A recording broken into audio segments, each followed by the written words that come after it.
예수님이 진리예요, 길이에요, 생명이에요. 모든 것이 모든 것이에요. 알파와 오메가예요. 만유의 주예요. 만왕의 왕이에요. 진리의 왕이에요. 진리가 어디 있습니까? 진짜 생명은 어디 있습니까?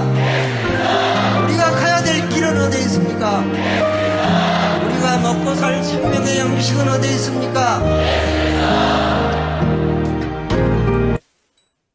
안녕하십니까. 김요한 목사입니다. 다시 찾아주셔서 감사합니다. 오늘 저는 여러분과 함께 열왕기하 5장 1절에서 16절을 중심으로 해서 납치된 한 소녀의 미임이란 제목을 가지고 함께 은혜를 나누기를 원합니다.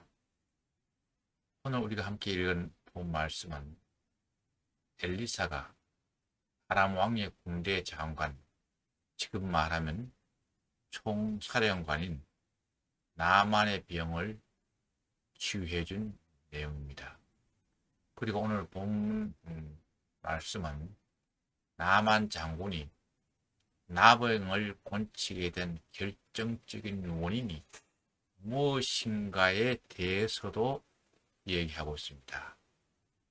결정적인 원인은 나만 장군의 부인의 하인인 이스라엘에서 납치해온 한 소녀가 이스라엘 나라의 하나님의 사람인 엘리사를 소개해 주었기 때문에 나병을 치유받았습니다. 그래서 오늘 저는 이 납치되어 온 이 소년의 믿음에 초점을 맞춰서 함께 은혜를 나누기를 원합니다. 그럼 첫 번째로 이 납치되어 온 소년은 어떤 믿음의 소유자였는가? 이 소년은 하나님 이외에는 이 나병을 고칠 수 없다는 확고한 믿음의 소유자였습니다. 그래서 하나님의 사람 엘리사를 나만 장군에게 소개한 것입니다. 오늘 본 말씀 3절에 보면 그의 여주인에게 이르되 우리 주인이 사마리아에 계신 선지자 앞에 계셨으면 좋겠나이다. 그가 그 나병을 고치리이다 하는지라. 여기서 보면 이 소녀는 선지자가 누구인지 알고 오셨습니다. 그리고 그 선지자가 바로 하나님의 사람 엘리사인 것을 이미 알고 믿고 있었습니다.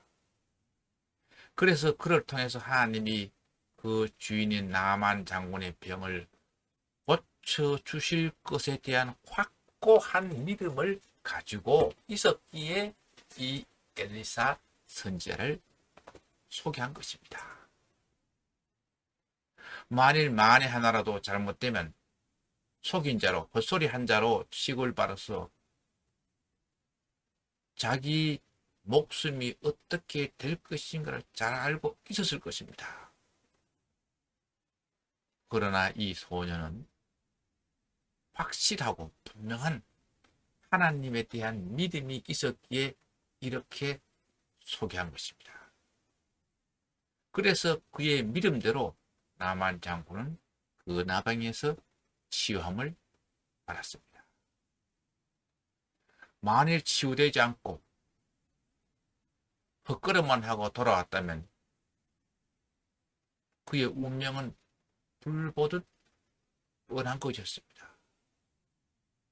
납치되어 온 한 노예 소녀쯤이야 한 칼에 그냥 날아갈 수도 있습니다. 그러나 이 소녀는 그러한 죽음보다 그 믿는 하나님이 더 크고 위대하였기에 나만 장군에게 하나님의 사람 엘리사를 소개한 것입니다. 여기서 우리가 이 소녀에게 배울 메시지는 뭡니까? 신실한 하나님에 대한 확고한 믿음, 흔들리지 않는 믿음, 기도는 기도도 응답은 순간이라고 확고한 흔들리지 않는 믿음, 이러한 믿음이 있을 때 다른 사람을 감동시킬 수 있고 또 다른 사람으로 말미암아 하나님을 믿게 할 수 있다는 메시지입니다. 예수님께서는 병자를 고치실 때 혹은 고치고 나서 꼭 마지막에 하는 말씀이 있습니다. 내 믿음대로 될지어다. 내 믿음이 너를 구원하였느니라. 이 말씀은 예수님이 확고한 믿음이 얼마나 중요한가를 그리고 그 결과를 확인시켜 주신 것입니다. 우리 11장을 우리가 믿음장이라고 부릅니다. 11장 1절에서 3절 말씀입니다. 믿음은 바라는 것들의 실상이요 보이지 않는 것들의 증거니 선진들이 이로써 증거를 얻었느니라. 믿음으로 모든 세계가 하나님의 말씀으로 지어진 줄을 우리가 아나니 보이는 것은 나타난 것으로 말미암아 된 것이 아닙니다. 믿음은 바라는 것들의 실상이요. 이 말은 무슨 말입니까? 믿음은 우리가 바라는 것들에 대한 실체, 실물이다. 그리고 보이지 않는 것들에 대한 증거이다. 즉 다시 말하면 지금 현재로서는 문제가 해결되지 않고 있지만 전능자 하나님께서 반드시 해결해 주실 것을 믿고 물에 풍덩 빠지듯이 믿는 것을 믿음이라고. 예를 들면 내일 잔칫날이라고 하면 잔치는 아직 오지 않는 우리에게는 미래입니다. 그러나 내일 또 태양이 반드시 뜰 것이라는 믿음이 있기에 식구들은 오늘부터 여러 가지 잔치를 준비하고 전을 붙이고 떡을 만듭니다. 이것은 내일의 잔치는 내일이 온다는 믿음이 있으므로 오늘 우리는 내일을 위해서 움직입니다. 이것이 바로 믿음의 정의라는 겁니다. 즉 바라는 것의 실체, 실물이라는 겁니다. 아직 이미 already가 되는 것이 바로 믿음입니다. 그리고 보이지 않는 것들의 증거니 이 말은 무슨 말입니까? 예를 들면 뉴욕에 가보지 않은 사람은 뉴욕이란 도시가 눈에 보이지 않습니다. 그러나 뉴욕이란 도시는 분명히 존재합니다. 그리고 있는 것을 믿습니다. 왜냐하면 뉴욕이 있다는 증거가 있기 때문입니다. 그 증거는 많은 사람이 갔다 왔고 또 사진을 통해서 영상을 통해서 보았기 때문에 분명히 그 증거가 있기에 뉴욕이 있다는 걸 믿습니다. 마찬가지로 하나님과 하늘나라는 눈에 보이지 않습니다.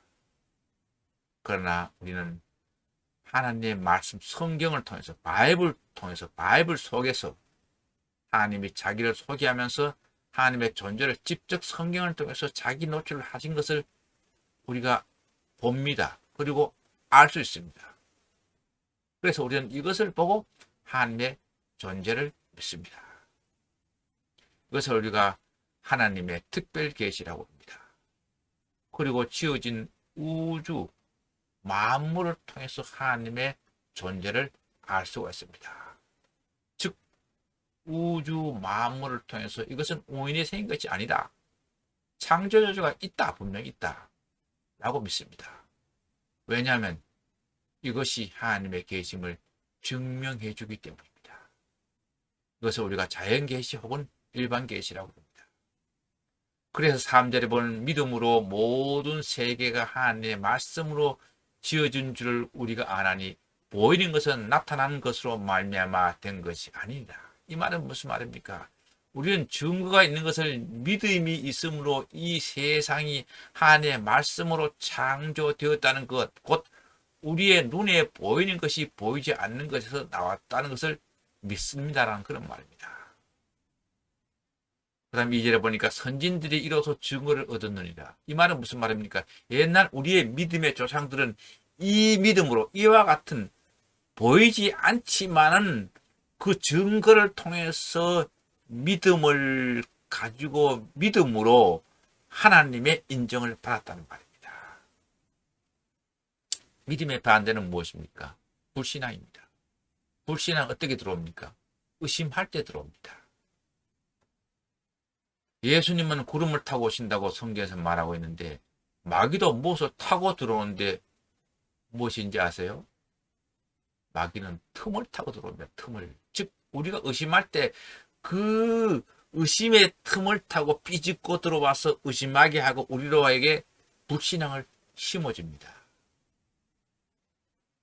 이때 우리가 이 마귀를 물리친 이 마귀의 어떤 이 의심을 심어준 이 마귀의 힘을 세력을 물리친 방법은 뭡니까? 우리의 강력한 무기 예수 이름입니다. 예수 이름으로 명하노니 사탄은 물러가라. 명령하면 됩니다. 저도 가끔 불신앙이 올 때 예수의 이름을 사용합니다.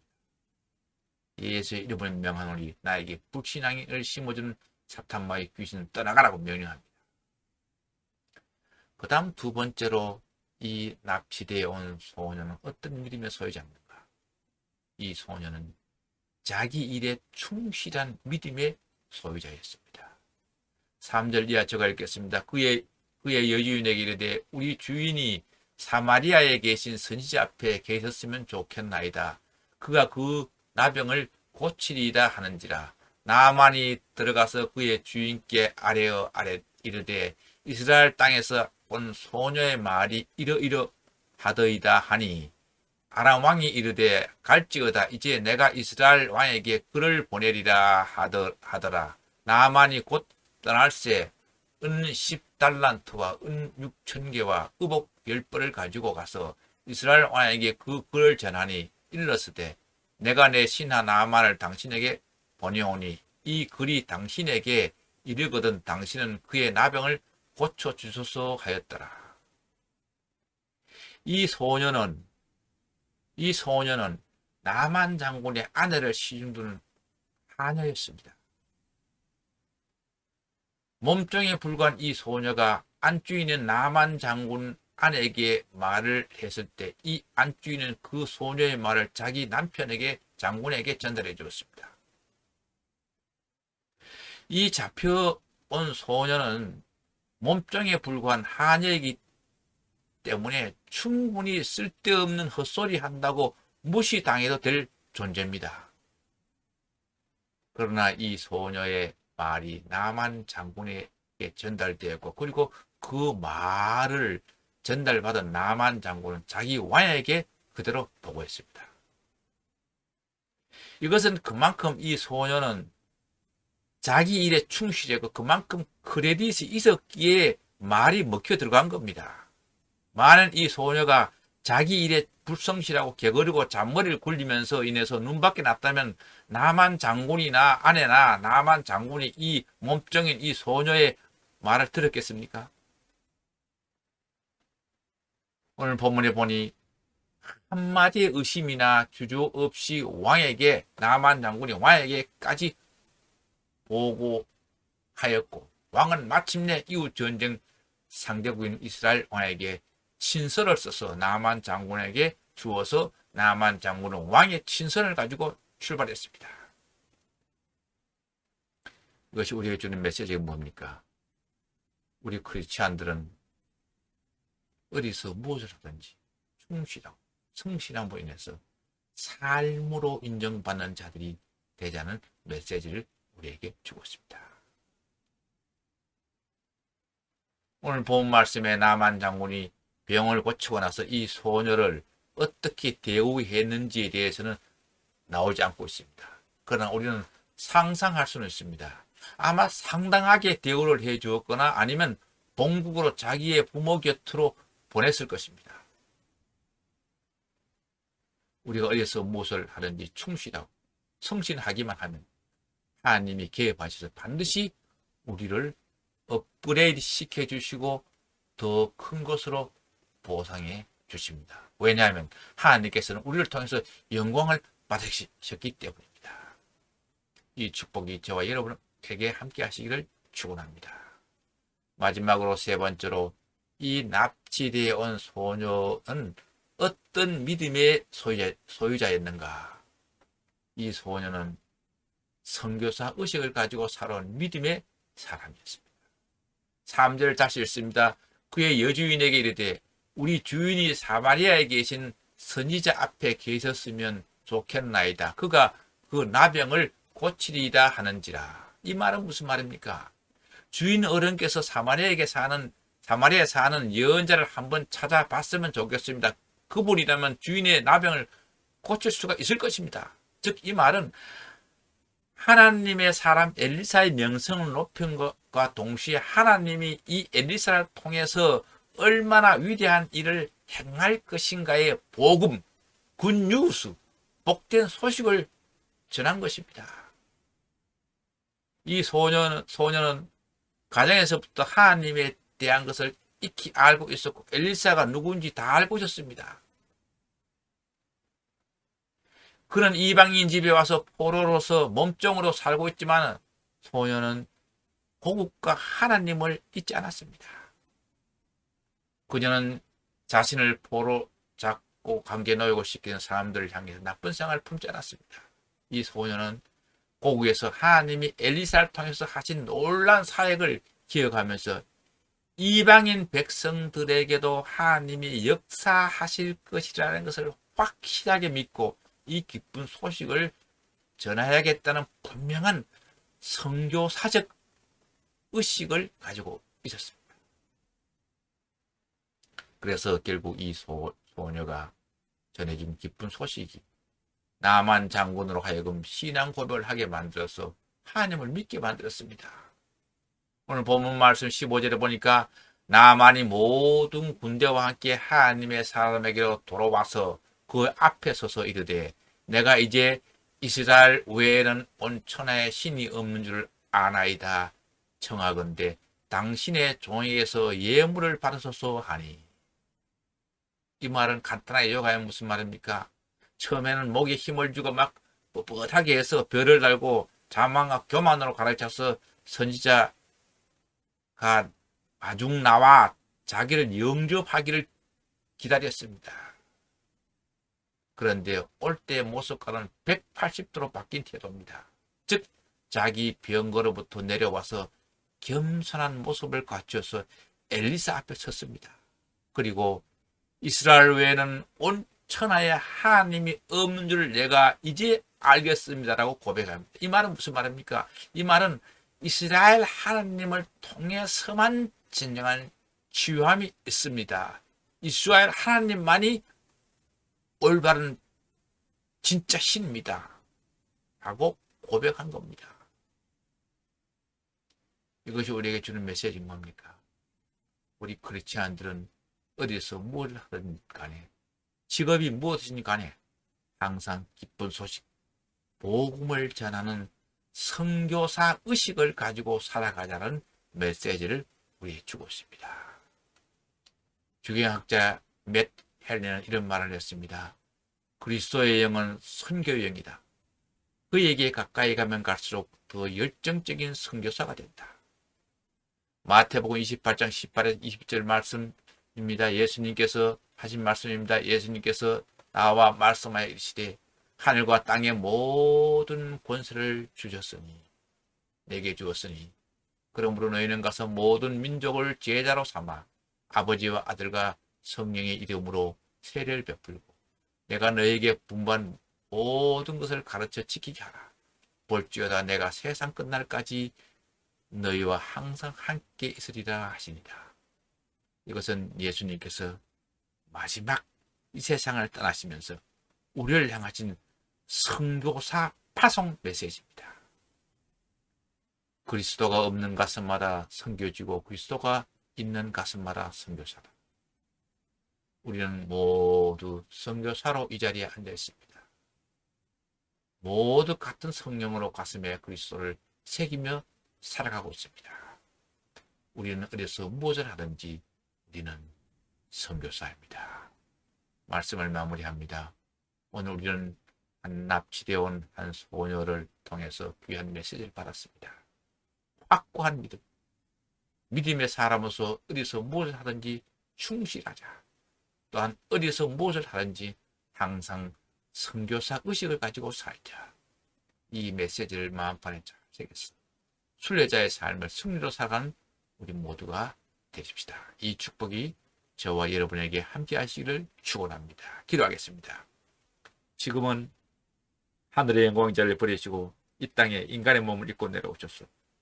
우리 인간들과 함께 생사고랄 같이 하시다가 결국에는 십자가 사형틀에서 희생양으로 사목 제물이 되므로서 우리 모든 인류에게 하나님을 만날 수 있는 길을 활짝 열어주신 성자 하나님 우리 주 예수 그리스도의 은혜와 하나뿐인 독자를 아끼지 않으시고 강건적으로 이 땅에 내려보내셔서 그의 어깨에 너와 나 우리의 모든 죄를 걸머쥐우셔서 십자가 사형때 사형시켜 주신 성부 하나님 아버지의 지극하신 사랑과 슬프고 외롭고 힘들 때는 위로해 주시고 약해서 쓰러져 있을 때는 오셔서 이렇게 세우시며 우리의 구원과 행복과 축복의 성취를 위해서 늘 우리와 함께 동행하고 계시는 성령 하나님의 감동, 감화, 교통, 보호로 인도하심이 오늘 귀한 메시지를 듣고 이 메시지대로 살려고 힘쓰는 한 분 한 분들의 머리 위에와 그들의 가정과 자녀손들과 사업과 직장과 사역 위에 지금부터 영원히 함께 계시기를 간절히 축원하옵나이다. 아멘. 다음 시간까지 안녕히 계십시오. 서로 사랑하고 축복합니다.